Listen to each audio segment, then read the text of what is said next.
મેથીના ગોટા દરેક વ્યક્તિને પસંદ હોય છે, પણ ઘરે બનાવવાની વાત આવે ને ત્યારે ઘણીવાર બહાર જે કંદોઈના ગોટા બને ને તેવા નથી બનતા. જનરલી શું પ્રશ્ન થાય, કાં તો આપણા મેથીના ગોટા છે તે તેલ પી જતા હોય અથવા તો જેટલા સ્પોન્જી અને સોફ્ટ હોવા જોઈએ તેટલા બનતા નથી અથવા તો લાલ થઈ જતા હોય છે. ચાવવાની પણ જરૂર ના પડે, દાંત વગરની વ્યક્તિને પણ સડસડાટ ગળે ઉતરી જાય તેવા ભજીયા તૈયાર ન થતા હોય, ઠંડા થઈ ગયા બાદ ગળામાં ફસાતા હોય અથવા તો આ બધા જ પ્રશ્નો સાથે મેથીના ગોટાની રેસીપી શરૂ કરીએ. પરંતુ તેની પહેલાં જો તમે મારી ચેનલ પર નવા હોય અને હજુ સુધીમાં ચેનલને સબસ્ક્રાઈબ ન કરી હોય તો સબસ્ક્રાઈબ કરજો અને બાજુમાં આપેલી ઘંટી દબાવજો એટલે નવી નવી રેસીપીના નોટિફિકેશન તમને આવે.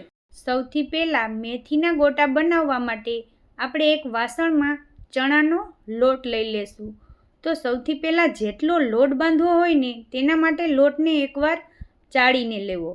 સૌથી મોટું કામ હોય છે ને તો ભજીયા બનાવવા માટે કે ગોટા બનાવવા માટે તેનો લોટ બાંધવાની જ ખૂબી છે. તો આપણે અહીંયા આ વાતનું ધ્યાન રાખીશું કે લોટ હંમેશા ચાળીને જ લેવો. તો સૂકા ધાણા અને મરીને અધકચરા વાટીને મેં અહીંયા લઈ લીધા છે.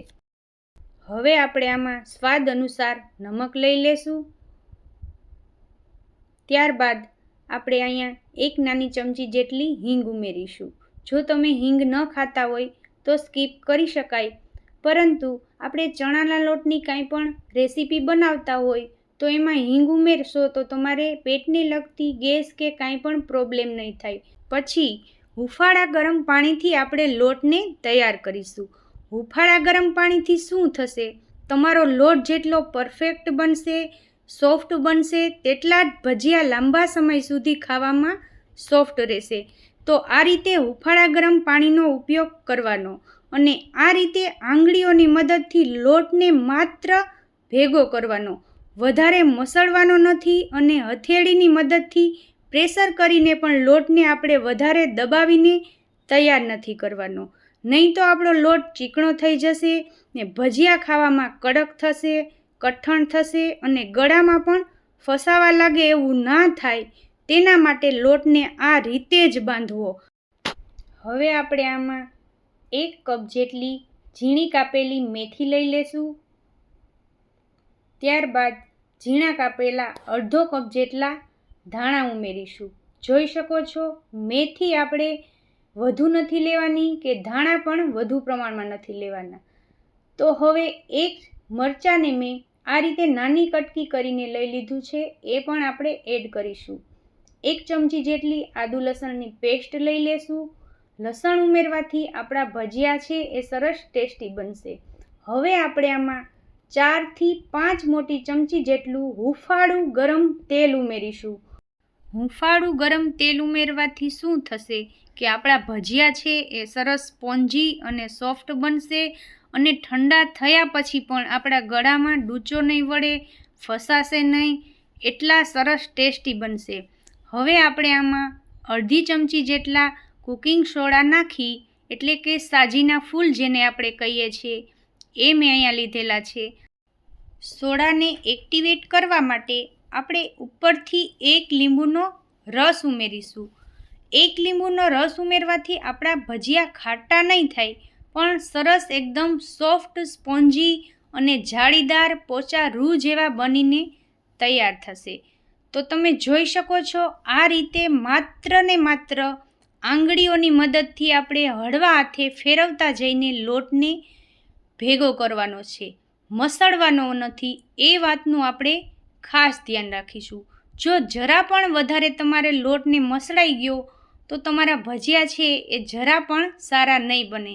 એકદમ કંદોઈ જેવા જાળીદાર પોચા રૂ જેવા ફરસાણવાળાની દુકાન જેવા તમારે ભજીયા તૈયાર કરવા હોય તો આવી નાની નાની ટિપ્સનું ધ્યાન રાખી અને ભજીયા તમે બનાવશો ને તો એકદમ સરસ જાળીદાર પોચા રૂ જેવા અને ફરસાણવાળાની દુકાન જેવા જ બનીને તૈયાર થશે.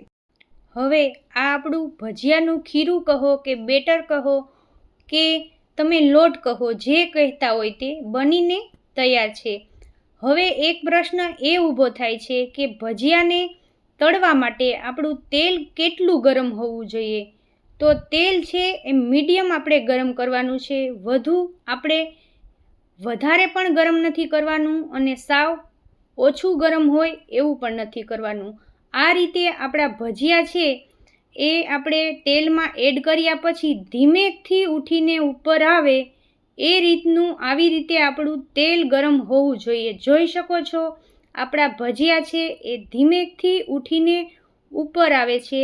મીન્સ કે આપણું ભજીયા માટેનું જે તેલ છે એ એકદમ પરફેક્ટ ગરમ થયું છે.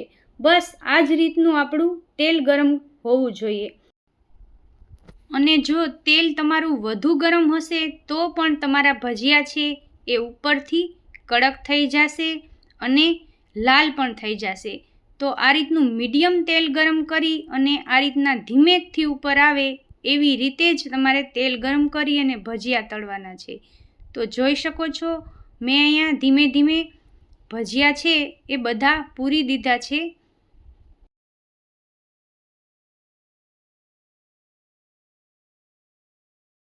જોઈ શકો છો હમણાં ધીમે ધીમે આપણા ભજીયા છે એ એક એક કરીને બધા એની જાતે જ ફરવા માંડશે.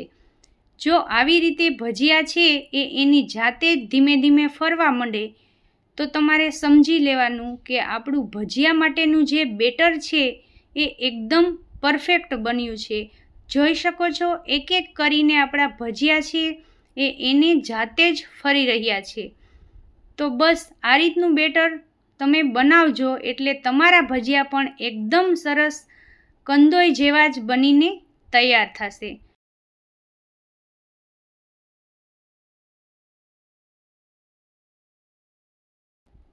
અને બહુ ભજીયા વધારે પણ નથી આપણે આમાં પૂરવાના, તો પણ આ ભજીયા છે એ એની જાતે જે ફરે છે એ પણ નહીં ફરે અને સરસ એકદમ ફૂલીને તૈયાર નહીં થાય. તો મીડિયમ એવા આ રીતે થોડાક ઓછા ઉમેરી અને ભજીયાને આપણે તળવાના છે. થોડી થોડી જગ્યા એની બાજુમાં રહેવી જોઈએ. ફ્રેન્ડ્સ, આજે મેં જે રેસીપી શેર કરી છે ને એટલી બધી નાની મોટી ટિપ્સ આજના વિડીયોમાં શેર કરી છે ને, જો કદાચ તમે પહેલી વાર મેથીના ગોટા બનાવતા હશો ને તો પણ પરફેક્ટ જ બનશે. તમારા ગોટા બિલકુલ ખરાબ નહીં થાય. બસ થોડી ટિપ્સને ધ્યાનમાં રાખવી જરૂરી છે. તો તેને ફોલો કરી લીધી ને તો તમારા ગોટા એકદમ પરફેક્ટ જ બનશે. વિડીયોને પૂરો જોયા પછી જો તમને રેસીપી પસંદ આવે ને ફ્રેન્ડ્સ તો કમેન્ટમાં મને જરૂરથી કહેજો કે રેસીપી તમને કેવી લાગી, અને વિડીયોને એક લાઈક કરી અને ફ્રેન્ડ્સ ફેમિલીમાં શેર કરી દેજો. અને ચેનલ પર નવા હોય તો આવી નવી નવી રેસીપી ટિપ્સ અને ટ્રિક્સ સાથે જોવા માટે ચેનલને સબસ્ક્રાઈબ કરી દેજો. તો જોઈ શકો છો આ રીતે બબલ્સ થાય છે એ બેસી જાય એટલે આપણા ભજીયા છે એ તળાઈ ગયા છે. પછી આપણે ભજીયાને બહાર કાઢી લેવાના.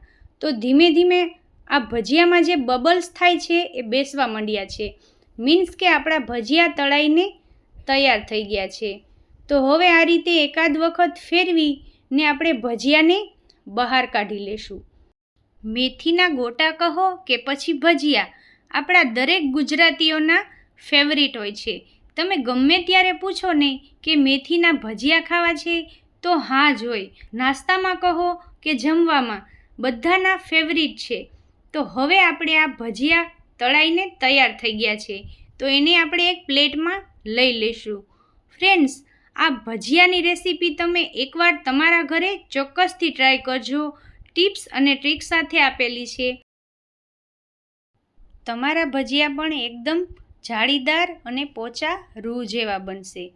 ગરમા ગરમ જોતાં જ ખાવાનું મન થઈ જાય એવા આ સોફ્ટ એકદમ જાળીદાર અને પોચા રૂ જેવા, જો હું તમને અહીંયા એક ભજીયું ખોલીને પણ બતાવું તો એકદમ સોફ્ટ અંદરથી જાળીદાર અને પોચા રૂ જેવા આપણા સ્પોન્જી ભજીયા બનીને તૈયાર થયા છે.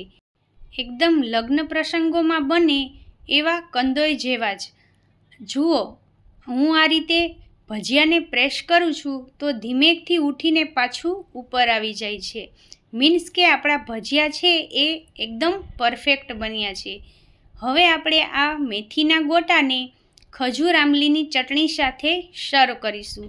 તમે આને લાલ લીલી ચટણી સાથે, દહીંવાળી ચટણી સાથે કે પછી તમે આને ચા સાથે નાસ્તામાં પણ આ ભજીયાને ખાઈ શકો છો. ખૂબ જ ટેસ્ટી એવા લાગે છે. આપણા બધા જ ગુજરાતીઓની ફેવરિટ રેસીપી એકદમ મસ્ત મજાના ભજીયા એકવાર તમે પણ ટ્રાય કરજો અને મને જણાવજો કે આ રેસીપી તમને કેવી લાગી. ફરી મળીશું એક નવી ટેસ્ટી અને હેલ્ધી રેસીપી સાથે. ત્યાં સુધી તમને બધાને મારા જય માતાજી અને જય Shri Krishna. Thank you for watching.